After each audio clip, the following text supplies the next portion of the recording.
আজকে আপনাদেরকে একটা অলৌকিক ঘটনা বলি। এখন 2070 সাল, কিছুই ভালো লাগতেছে না। বিছানায় শুয়ে থাকতে থাকতে শরীরটা ম্যাচ ম্যাচ করে উঠলো। চশমাটা চোখে দিয়ে কোন রকম লাঠিটা হাতে নিয়ে আস্তে আস্তে হেঁটে গেলাম নাতনির রুমে।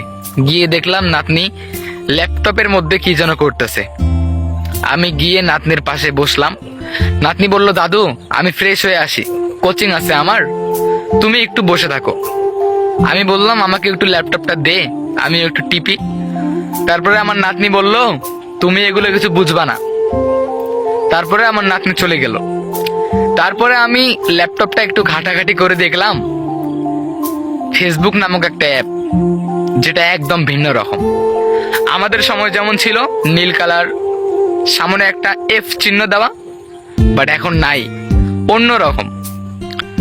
হায় রে, কতই না ফেসবুক চালাইতাম, দিনরাত 24 ঘন্টা ফেসবুকের মধ্যে পড়েছিলাম।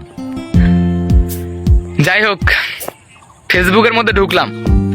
ঢোকার পরে অনেক কষ্ট করে আমার সেই আইডির পাসওয়ার্ডটা মনে করলাম, যেটাতে আমি সব সময় অ্যাক্টিভ ছিলাম। যখন আমার আইডির পাসওয়ার্ডটা মনে করলাম, তখন আমি লগ ইন করলাম ফেসবুকে। লগ ইন করার পরে দেখি 99+ SMS হয়ে আছে। সেই 50 বছর থেকে ফেসবুক অ্যাপটাতে ঢোকা হয় না। মেসেজগুলো চেক করতে করতে হঠাৎ করে একজনের মেসেজ আমার চোখের সামনে পড়লো। সেই এসএমএসটা দেখে আমার চোখের মধ্যে পানি চলে আসলো। সে আমার পুরোনো দিনের বন্ধু। তার লাস্ট এসএমএস ছিল, বন্ধু শরীরটা অনেক খারাপ লে, আর হয়তো বেশি দিন বাঁচবো না। সেই বন্ধুটা আমার মারা গেল, সেই 2-3 বছর হয়ে গেল। তারপরে আরেকটু ঘাটাঘাটি করতে করতে হঠাৎ করে আরেকজনের এসএমএস চোখের সামনে পড়লো, যাকে কিনা আমি অনেক ভালোবাসতাম। তার আইডিতে ঢুকলাম। তার লাস্ট এসএমএস ছিল, ভুলে গেছো আমাকে। আসলে আমি নিজেকেই ক্ষমা করতে পারবো না যে তার এসএমএস এর আমি রিপ্লাই দিতে পারিনি, কারণ তখন আমার অপারেশন হয়েছিল। তারপরে তার আইডিতে ঢুকলাম। ঢুকে দেখলাম তার সেই কালো চুল আর নেই, চুলটা সাদা হয়ে গেছে। আর একটু নিচে গেলাম। নিচে গিয়ে দেখলাম তার ফ্যামিলির সঙ্গে তার ছবি, তার ছেলে, তার মেয়ে, তার হাজবেন্ড, সবাই মিলে একটা ফ্যামিলি। কত সুন্দর লাগতেছে। আর একটু নিচে গেলাম, অনেক বছর আগে একটা পিক আপলোড করা ছিল। আমি ছিলাম সাদা পাঞ্জাবিতে, আর সে ছিল হলুদ শাড়িতে। কতই না কিউট লাগতেছিল। কিন্তু এখন সেই ছেলেটা আজকে বুড়ো হয়ে গেছে, দাঁত পড়ে গেছে। তারপর হঠাৎ করে তার আইডিতে তার বিয়ের একটা ছবি দেখলাম তার হাজবেন্ডের সঙ্গে। সত্যি কি আজব লাগতেছে।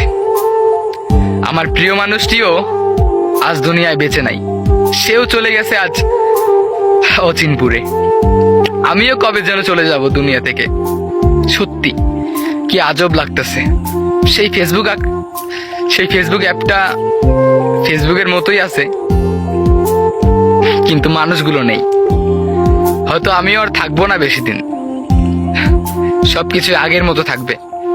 অনেক কথা, অনেক স্মৃতি, অনেক স্বপ্ন থেকে যাবে, কিন্তু আমরা এই দুনিয়াতে থাকবো না।